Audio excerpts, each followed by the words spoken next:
No. You got to give these boys a little bit of confidence before a big game, haven't you? Hey, it's all about managing them, you know what I mean? Why would I beat him 7-baller? Stupid, Dan. Hey, well done. You've been brilliant. Just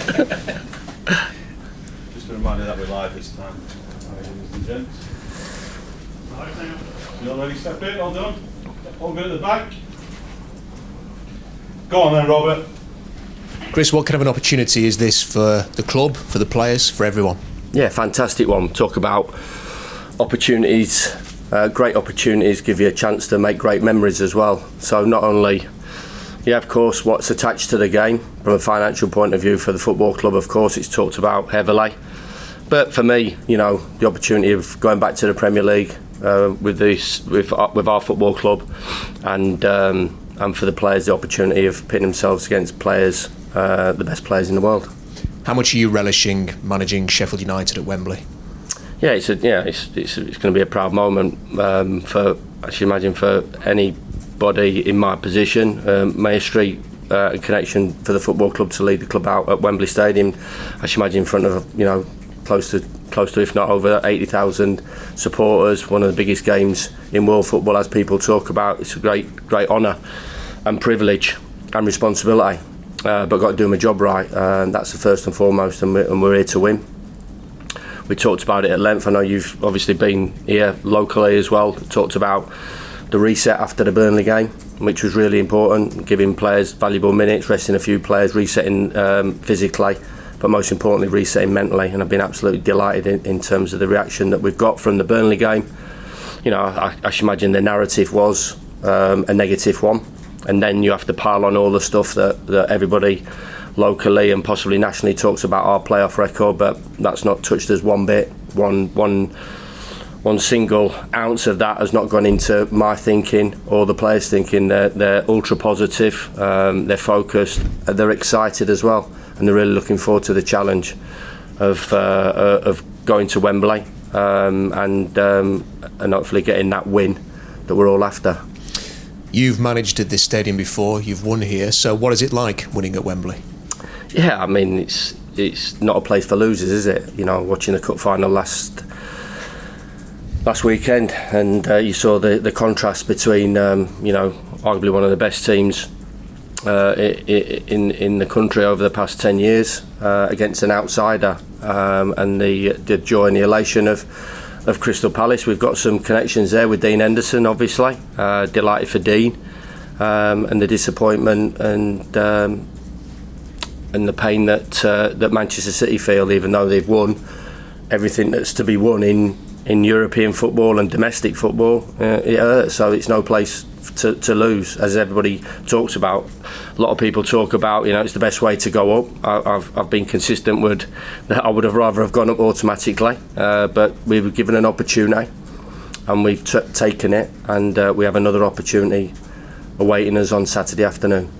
Have you been too busy, or have you had 5 minutes to drop Dean Henderson a text? Yeah, I have actually, yeah, got one back as well. So delighted for Dean. He was outstanding on the day, and he was a major player in terms of them lifting the trophy, and it was good to see as well. I thought from a neutral's point of view, Newcastle winning in the Carabao Cup and Crystal Palace winning in the FA Cup as well. I think it's good. What's been your message to the players this week, and how have you tried to manage them ahead of this game? No, I haven't had to manage them at all. They're focused. We're always looking and getting the feel right to the week after. Two great performances, a memorable night at Bramall Lane last Monday. I've got to say, when I look back at that evening, the noise, the energy that the supporters gave us, the feel of it was incredible. One of the best nights I've witnessed as anything regarding as a player, supporter and manager at Bramall Lane. I know that's been said by a lot of people. There's a load of energy around this football club at the moment, and we have to take that into Saturday. But no, we have to get the preparation right. We have to get the detail right. That's really important. As I've said, one of my old favourites, and I imagine the players are a little bit bored of me saying it. I think everybody wants to win. Some want to win more than others, but it's how you prepare for these situations. physically we're in a good shape. We've got everybody available, which is fantastic news. They're all knocking on the door. They're all putting their hand up to play, which I'm not surprised about. So physically we're in a great place from availability point of view. Tactically we've got to find a way to get the job done, to execute the game plan. Technically we've got really good players. That's the good thing about it. I've got a real good group of players that can produce big moments, can keep clean sheets, that can play on the big stage, big occasion. And the mentality has been really consistent. So I'm enjoying watching the players. I'm liking where they're at the moment. There's no guarantees, of course, but I don't think we could have prepared any better, and we're ready. You've got a lot of options. Do you know your team? Yeah, of course, yeah. We've worked on that, but I think the way modern football is now, Rob, is the use of your substitutions. We've always been proactive in terms of our substitutions. There's always, a go-to if we're chasing a game or needed to change it up, or if we need to see a game out. I think that's the modern way. Usage of the substitutions got a vital part to play. Just looking at the last 2 games that we've played, the substitutes have had an impact. I was a little bit critical towards sort of the back end of the season in terms of the impact that maybe the substitutes should have made, but now they're really making an impact. So everybody's got a part to play, and everybody had a part to play since the start of the season. So I've not wavered from that. I've not wavered from how we are as a football club. We're an all-in football club. It's not about you. It's about what happens with the group and the team, and the group wins and the group loses. But we're in a good place. We've won 30 games out of 48 this season, so we're a winning football team. We're going for wins. I think 63-64% win ratio this season. So we know how to win, and that has got to be our focus on Saturday. We're going to go for a win and back ourselves. Michael Cooper spoke a little earlier, and he said when he joined the club, it really helped him having a manager who knew Sheffield United and what it was all about. How do you impart your knowledge and experience of this club onto new signings, and can that knowledge and experience help in a week like this? Well, the recruitment part of it, of course, is part data driven, but part feel, subjective and objective as well. So we do our homework on players, and we bring players here who we believe can be a success, and he's certainly been a huge success for us. And we bring players to the football club for days like Saturday. Of course, we would have loved to have gone up automatically, and I've said it consistently. The 2 teams above us have had an incredible season, and I certainly don't see it as a failure. I know some people think that, but I certainly don't, in terms of the challenges that we've had to overcome right the way through, and we've talked at length in here previously about it. So 92 points wasn't enough. 101 might not have been enough.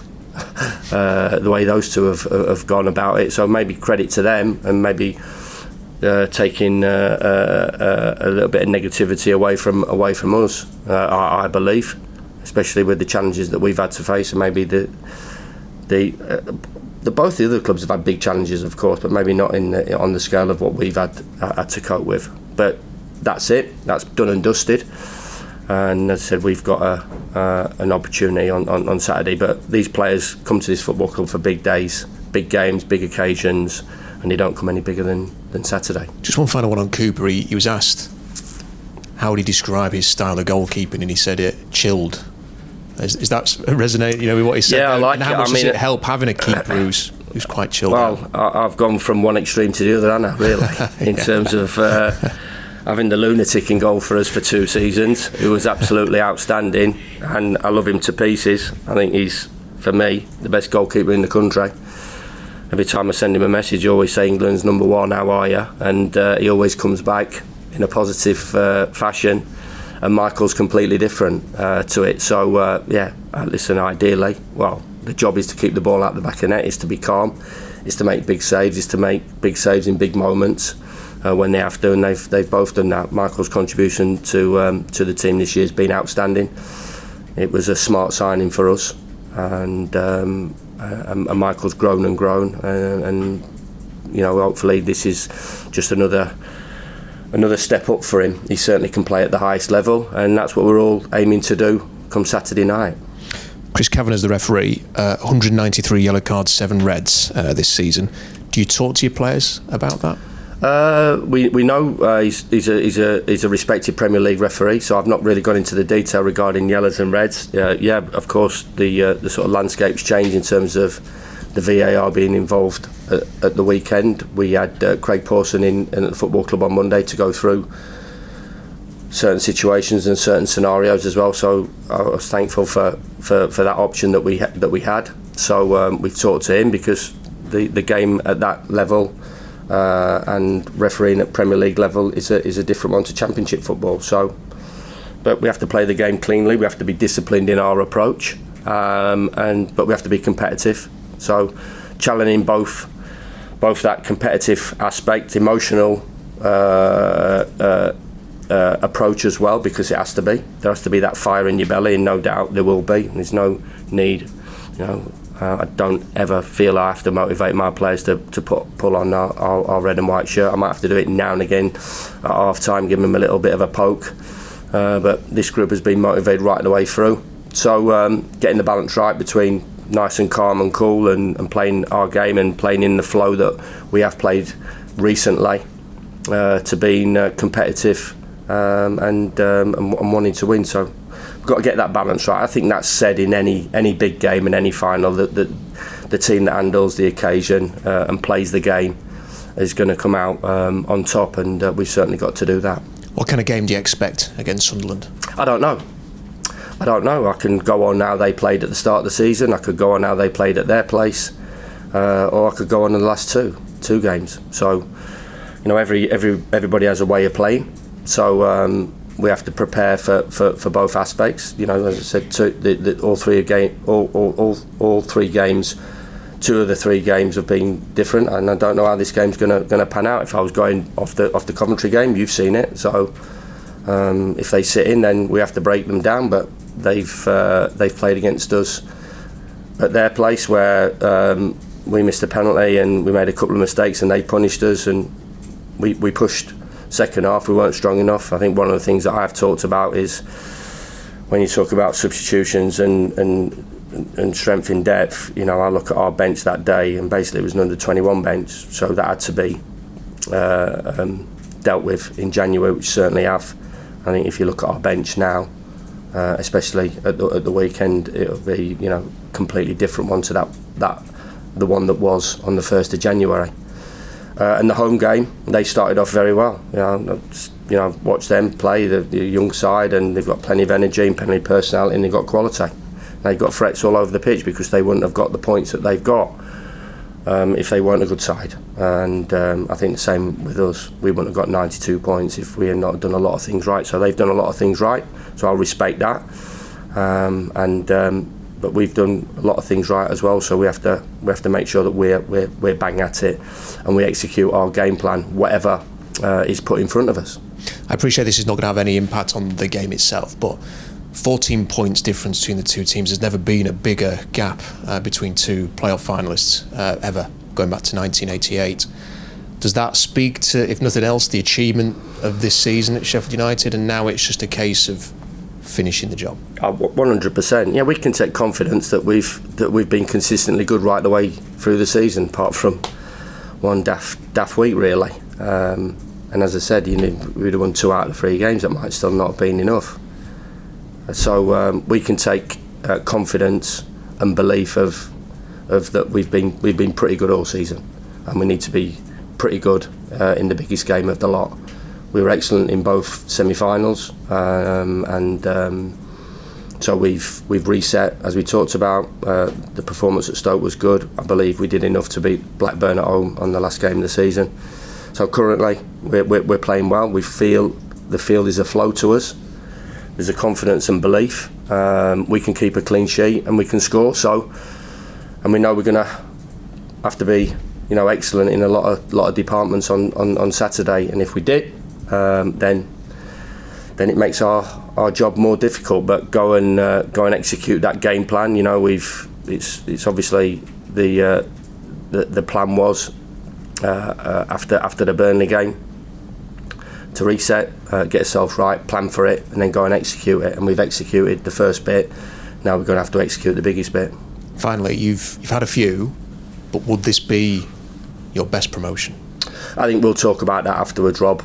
Every promotion's special, whatever it's been, whether it's the one at Wembley when I was a young manager at Oxford United, and or whether it was, the others that I've had. Everyone has got a special memory, of course, and but we've put ourselves in the position, not just me, but the club. That's the most important thing, the club to get promoted.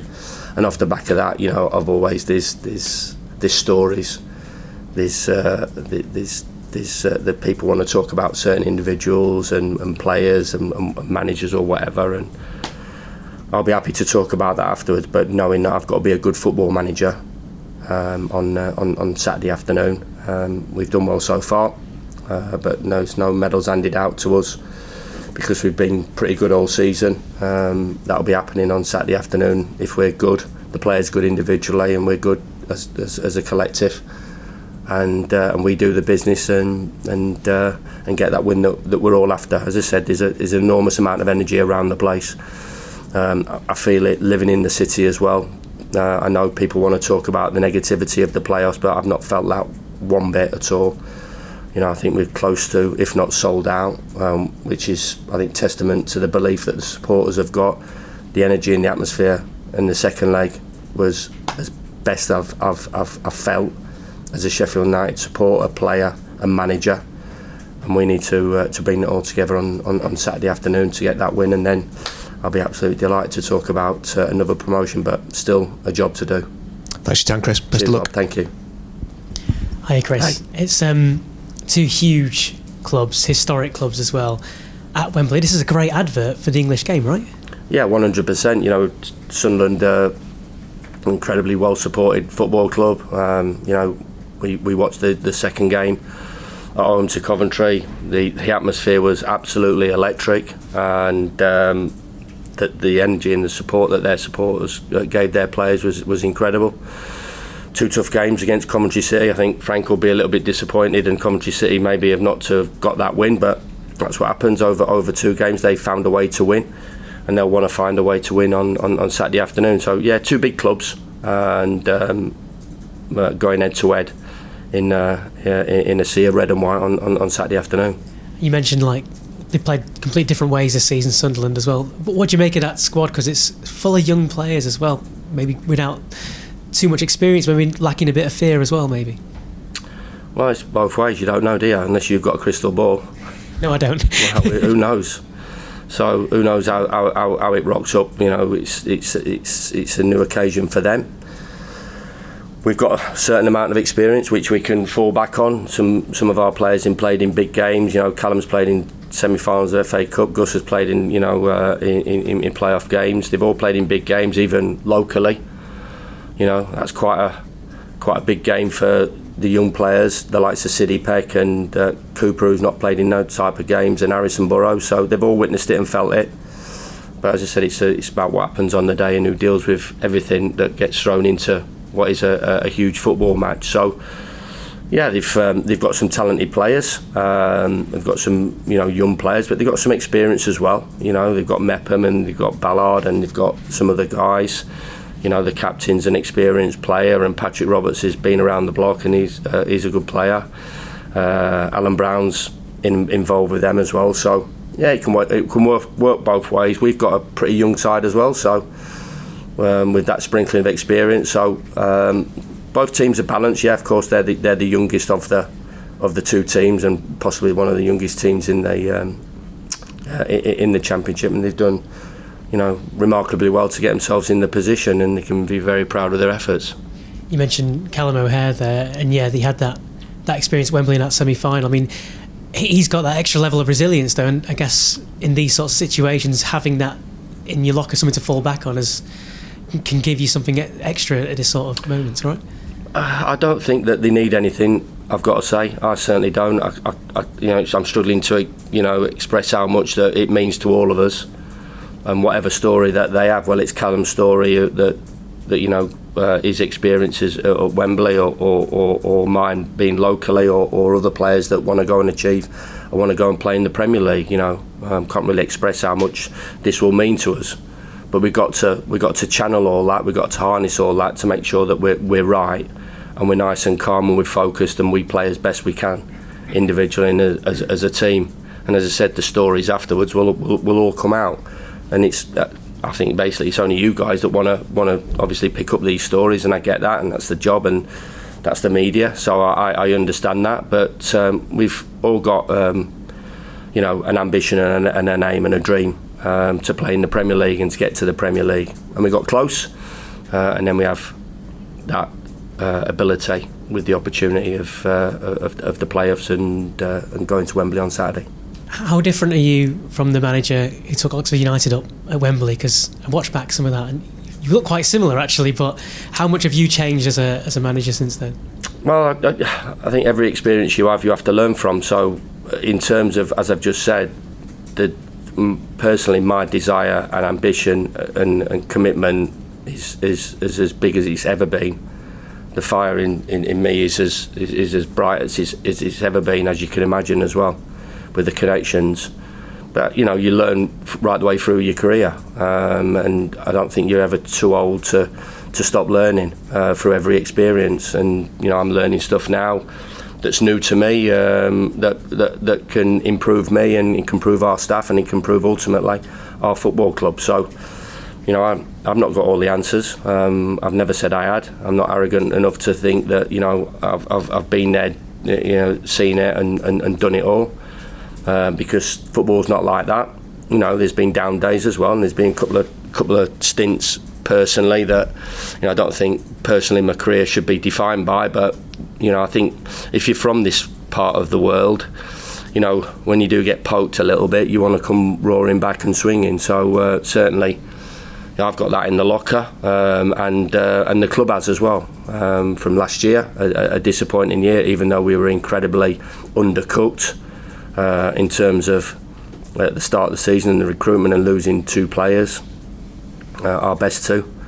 So it was a real difficult situation for Paul and the players going into an unforgiving league. And you get not found out, because we didn't get found out, because basically the team at the start of the season was underprepared and undercooked. So it was always going to be an incredible struggle. So you have to feel that pain, you have to own that, and you do what you do best, which is come fighting back, and we've certainly done that right the way through the season, from the start where we were short on players, where we got the players in, to all the other stuff that we talked about, change of ownership that we've had to deal with, and change of style, and obviously it goes without saying the loss of an incredibly popular player at our football club. Finally, what's it been like for you this week, given that you are a fan as well and you've got connections here everywhere? What's your experience been like this week? Yeah, it's been all right. It doesn't change. It doesn't change. It's just that the stakes get ramped up a little bit higher. But if we were playing a pre-season game, I'd still be getting the same noise and nonsense from people around me. That's excluding family, of course.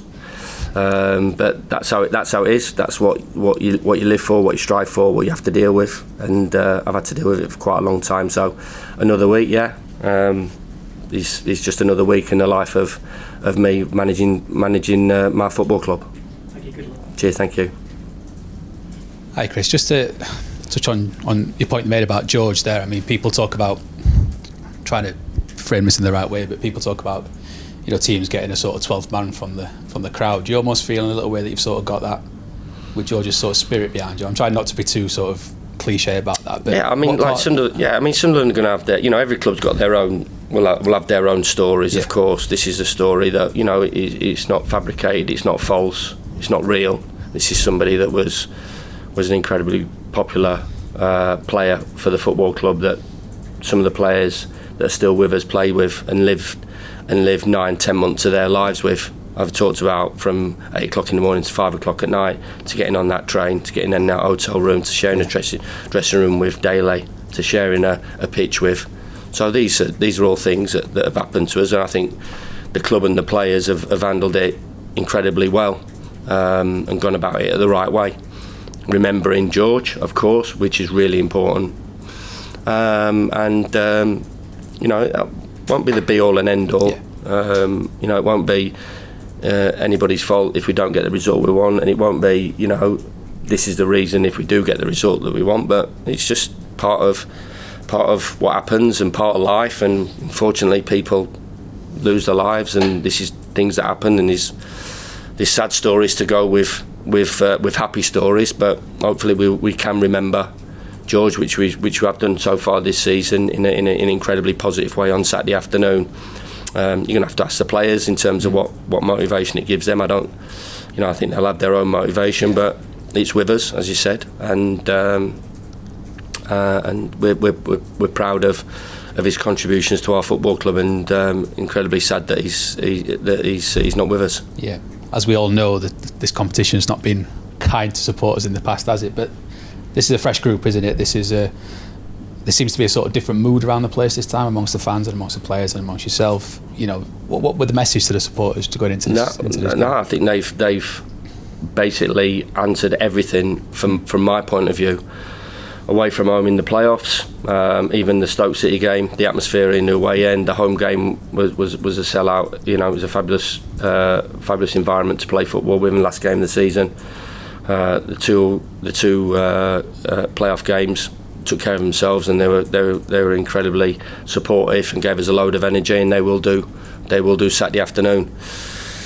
And as I said, I think we're close to, if not sold out, and maybe that's the biggest sort of compliment really that you can give. And maybe if they didn't feel that and didn't show that belief and didn't think that we can do it, because it's difficult, because prices and Wembley and travel and everything else connected, it's additional, and but they'll be with us, and they'll give us the backing, and all I can go on is what they've been like with me in my career here since 2016. Incredible. You know, we've tried to give them some memories, but they've given me some incredible memories as well, personally, and the team and the backing that we've had.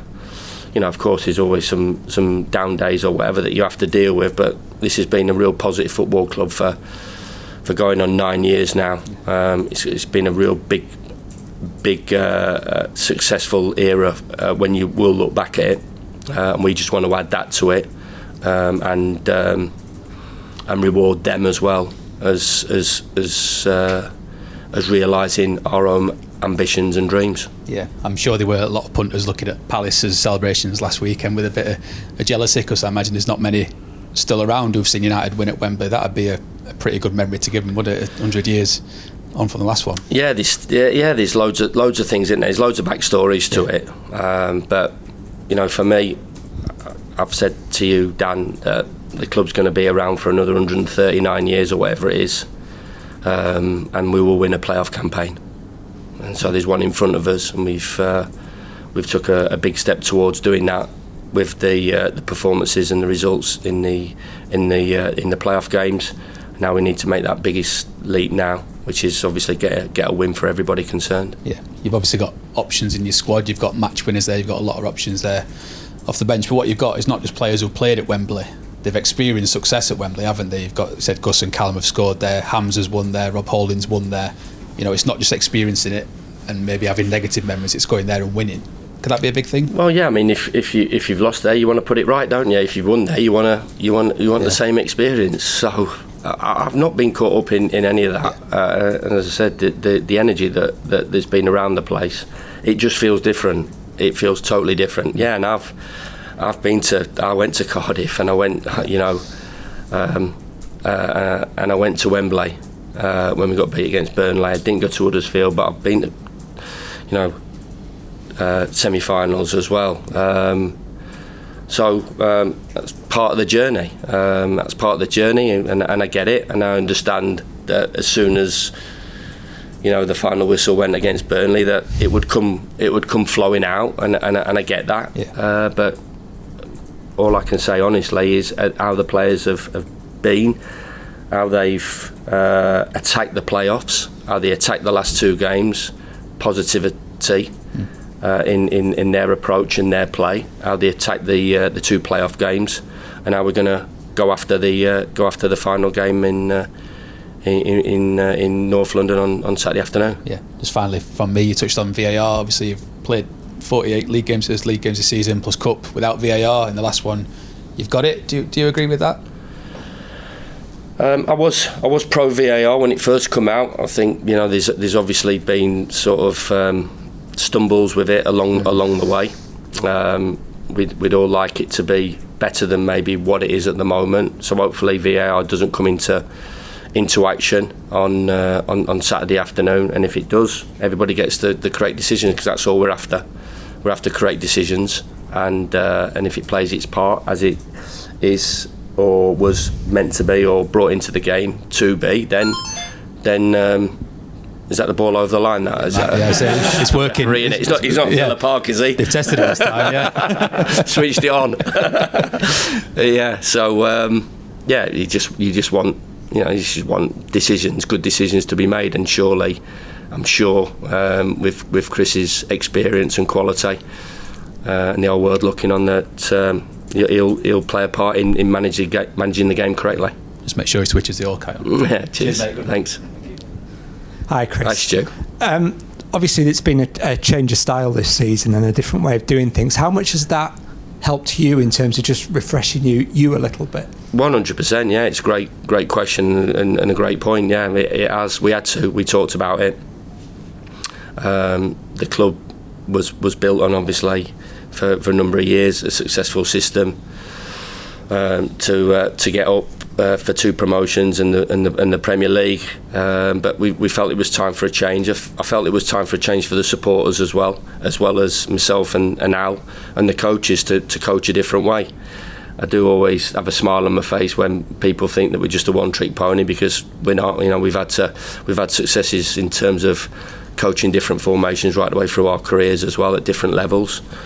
So we get those coaching qualifications because we don't just play one way, but that way suited the football club at the time.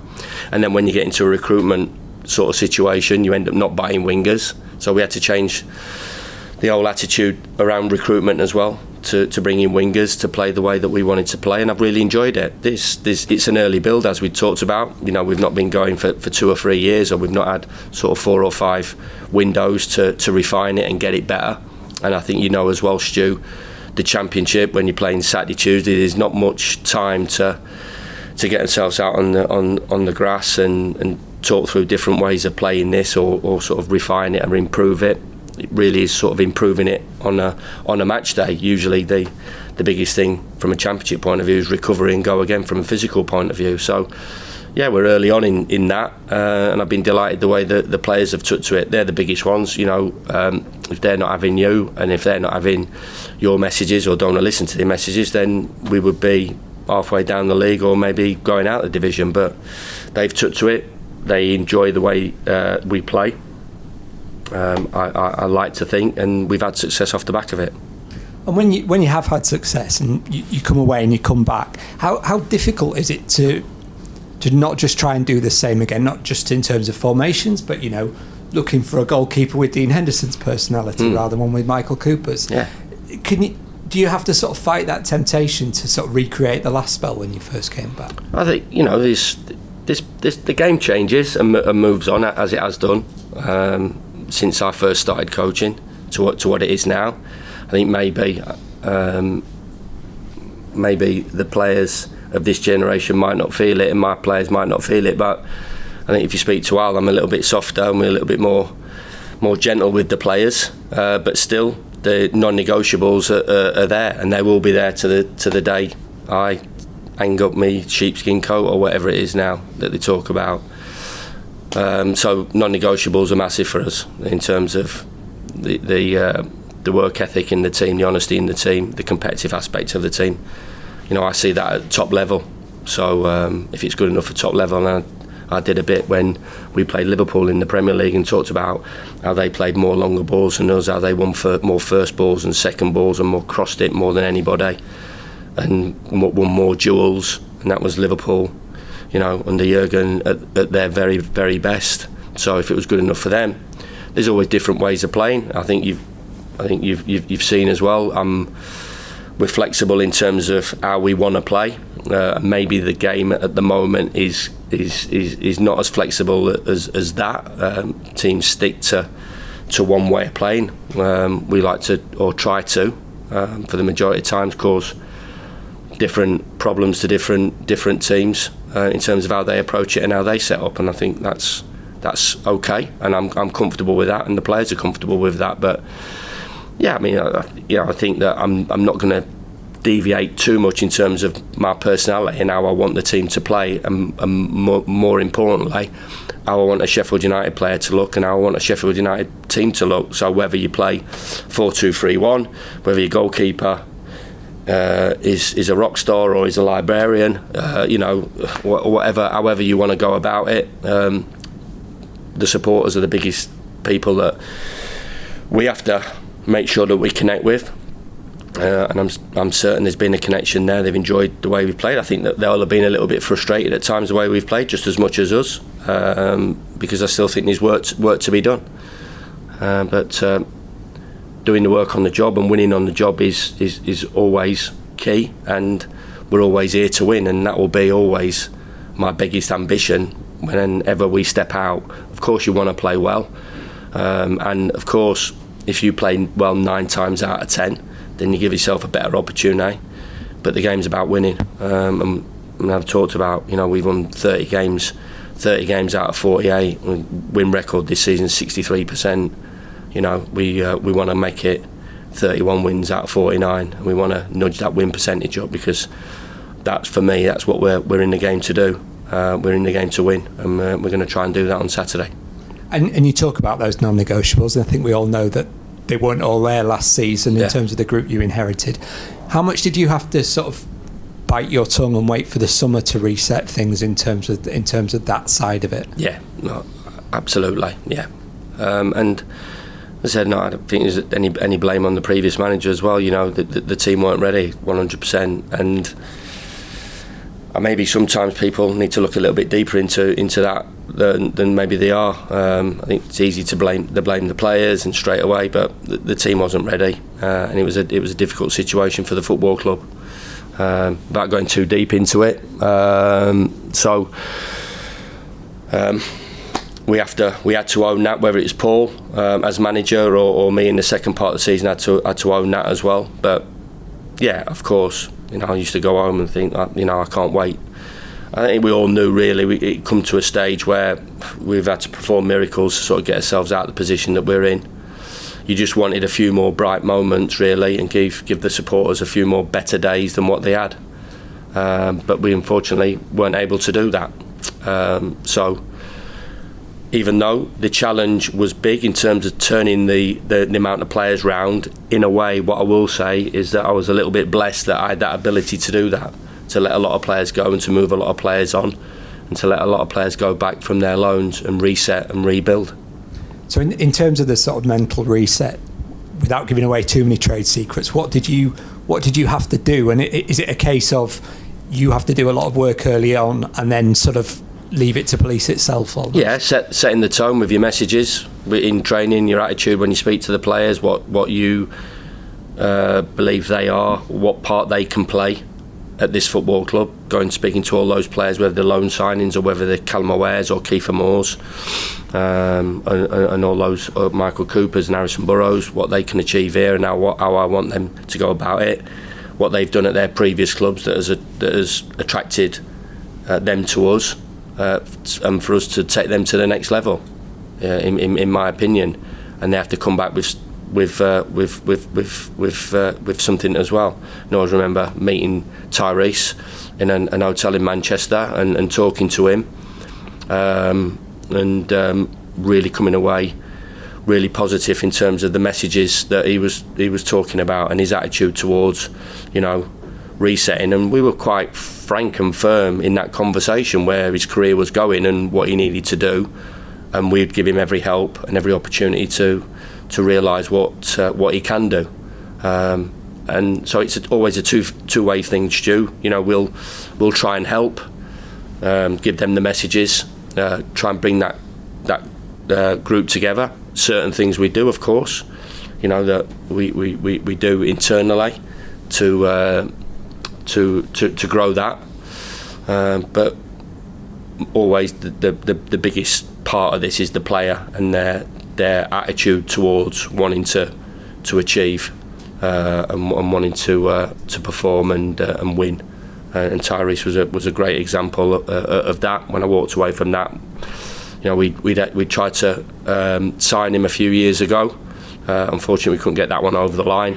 But then we had another golden opportunity to do it this summer. We took that opportunity, and he's one of a number of real smart signings that we made in the summer.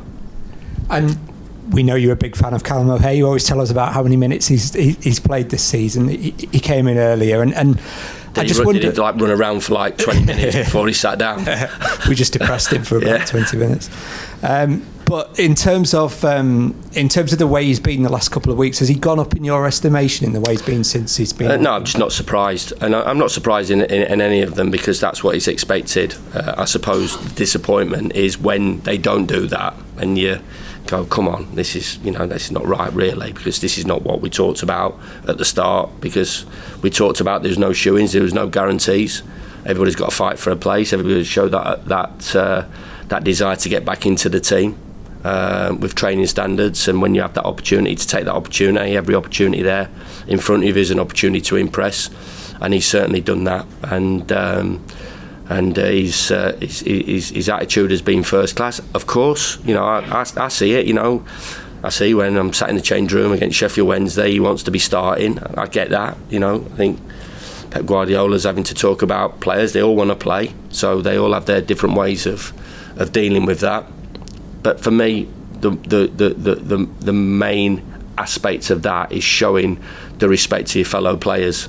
I'm old enough to deal with, ranting and raving players and this, that and the other. I'm okay with that. It shows that they care. I think I'd be more disappointed if they just shrugged their shoulders and started laughing and jumping through hoops when they weren't playing.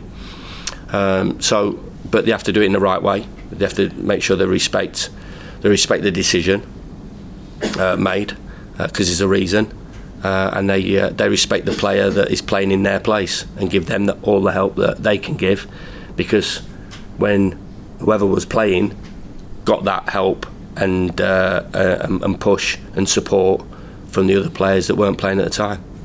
Thanks, Chris. Cheers, Stu. Hi there, Chris. Just a few from me. You were just mentioning earlier about the team was undercooked when it last got promoted to the Premier League, and bearing in mind, I think it's been more than £300 million have been spent by the three clubs that went up last season. Can you just articulate what gives you confidence that whether you get promoted on Saturday or in a future season, the cake won't be underbaked next time? Well, all I can say is that the present owners have been, very, very supportive in terms of what they did in January. We needed to bring players in, and they backed that. I think if you look back at our team sheet on the 1st of January, you'll have seen some players that you won't have recognised. I think out of the 9 players, I think 7 of them were under 21 players that had hardly played any sort of minutes at first team level, and that's a top end championship game. So we were off it in terms of squad depth. I think it was quite remarkable we got to that situation as well, being in that position. So we definitely needed the reinforcements, and the owners, Steve Rosen and Helme, supported me in terms of my ideas and suggestions to improve us in the second part of the season. So all I can say, not look too far ahead of myself, because I think that's a dangerous game to play as a football manager.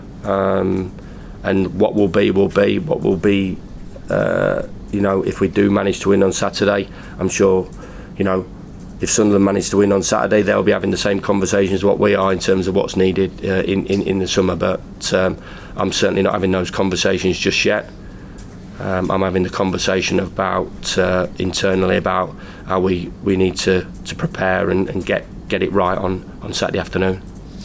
Just one more question on the Premier League. How mind-boggling is it, though, to see those figures being batted about? I mean, for example, this season you potentially would have had to end above Man United, Tottenham and West Ham just to stay in that division. Yeah, it is. I think it's gone up levels since my second season, the COVID season. The first season was absolutely incredible. I still don't think that gets the credit it sort of deserves, really, but that's how it is. Maybe because we're a little bit unfashionable, it goes away. Obviously, the second season was a really disappointing season, of course, but you learn your lessons in terms of what you have to do. And now you have to keep with the pack and improve. So, of course, people talk about the jump and the gap between. We'd love to be able to have that opportunity just as much as Sunderland will. And as I said, I answered a question the other week about when the door opens, you've got to be prepared to step in. And people can't talk about we might need another a season in the Championship. If we have another season in the Championship and we're not as good as what we are this year, we don't get that opportunity. So we've given ourselves an opportunity of bouncing back, and of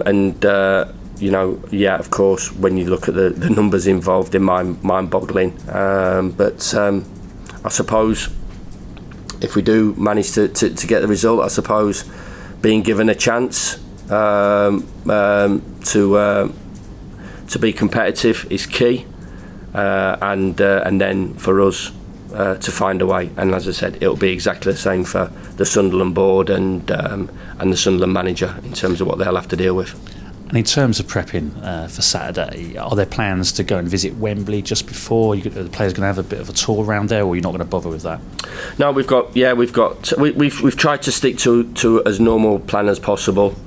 In terms of our build-up, we had the weekend off. We're a 2-day lead-up. We've got tomorrow off, and then 2 last training sessions, and down the road in our usual manner when we go and play at Wembley.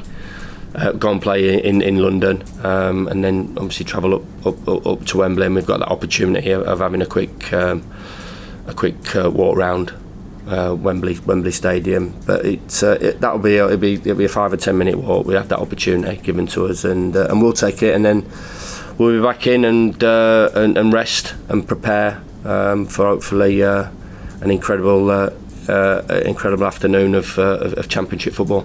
Good luck, Chris. Thank you. Thanks.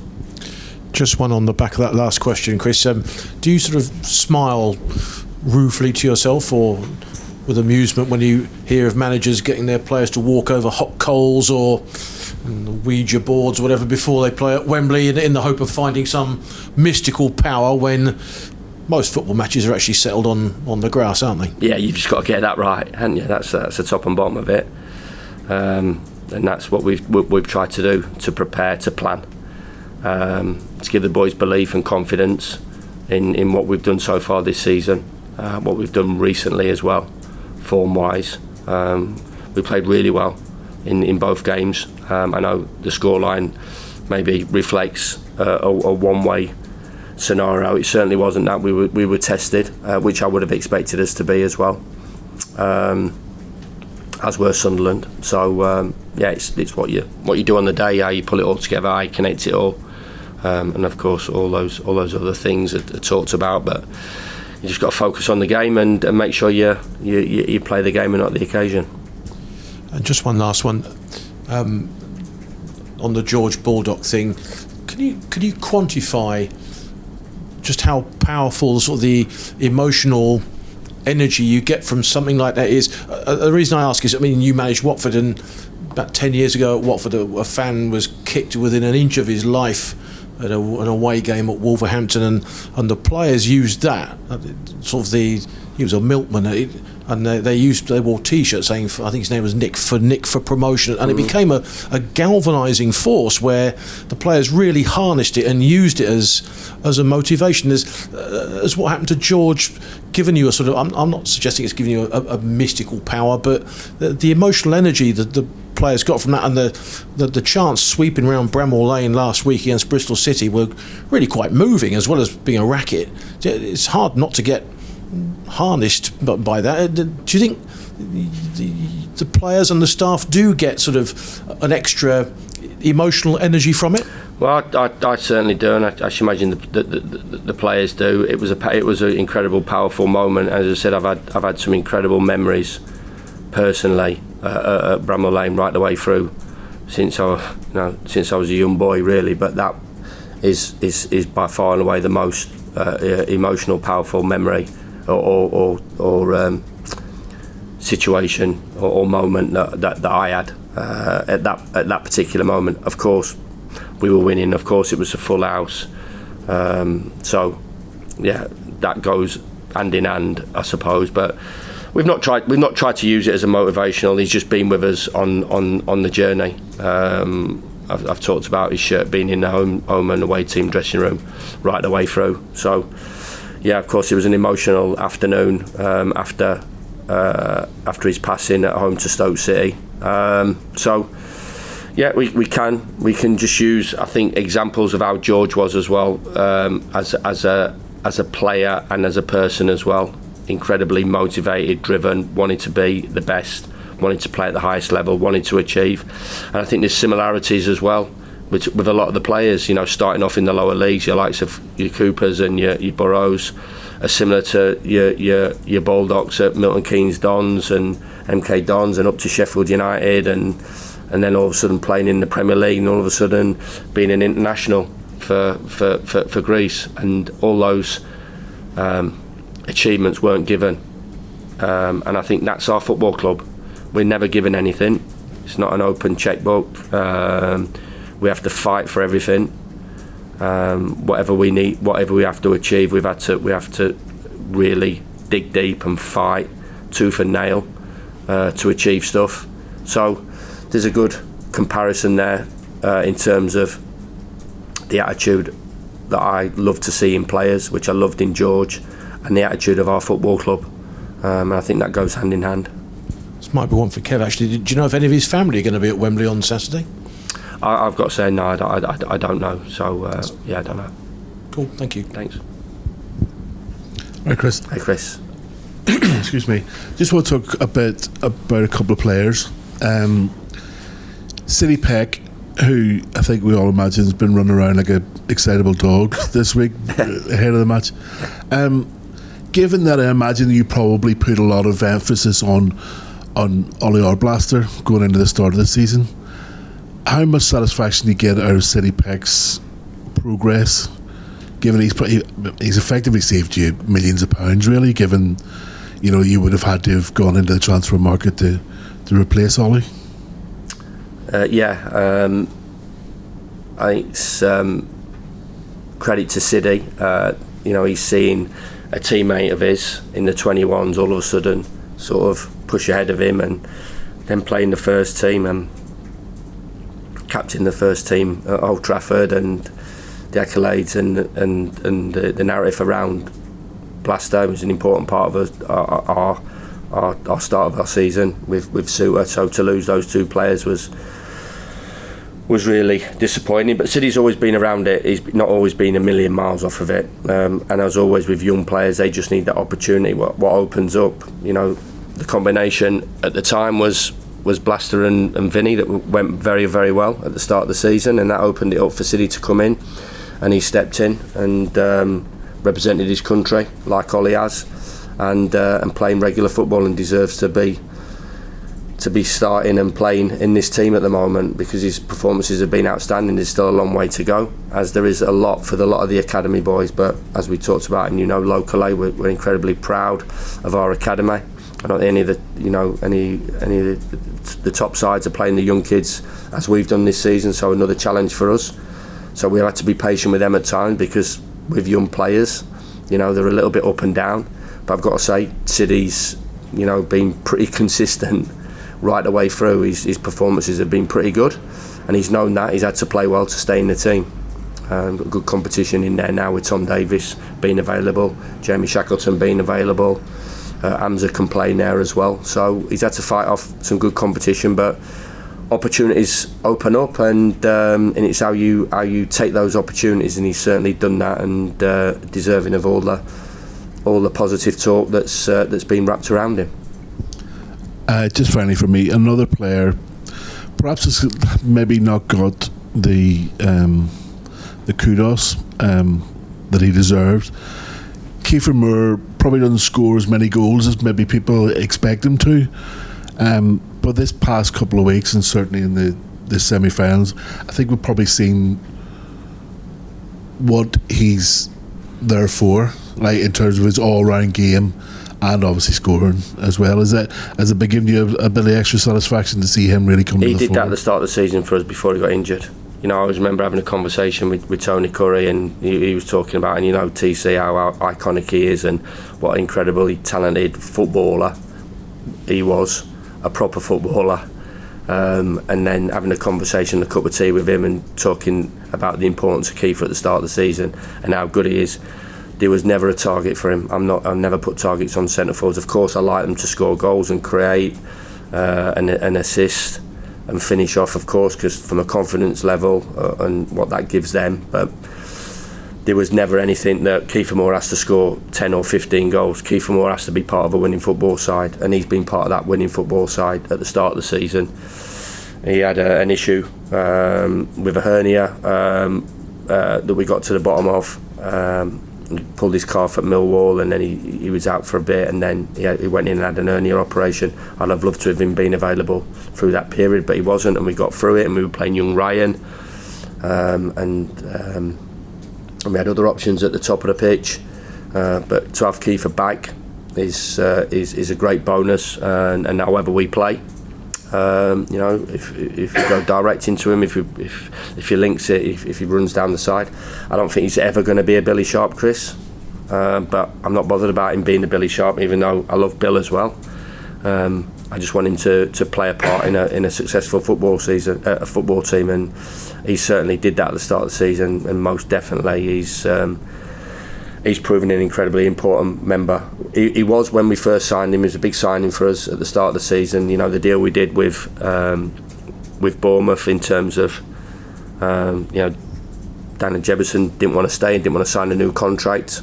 So to swap him, you know, virtually for a young player that didn't want to be here to somebody who wanted to be here was a great bit of business by Steve Bettis and the club to get him in, his experience, and if you look at it, he's got promotions on his CV. So you know, Kieran McKenna can't be wrong, Scott Parker can't be wrong. They've had him in and around, and that's the reason that we got him in, because good lad, good player, good pro, and a real good team player. All good. All right, guys. Thanks very much. Thank you. Cheers, guys. All the best. See you later. Cheers. Look after yourself. See you later. Cheers, fellas. Cheers.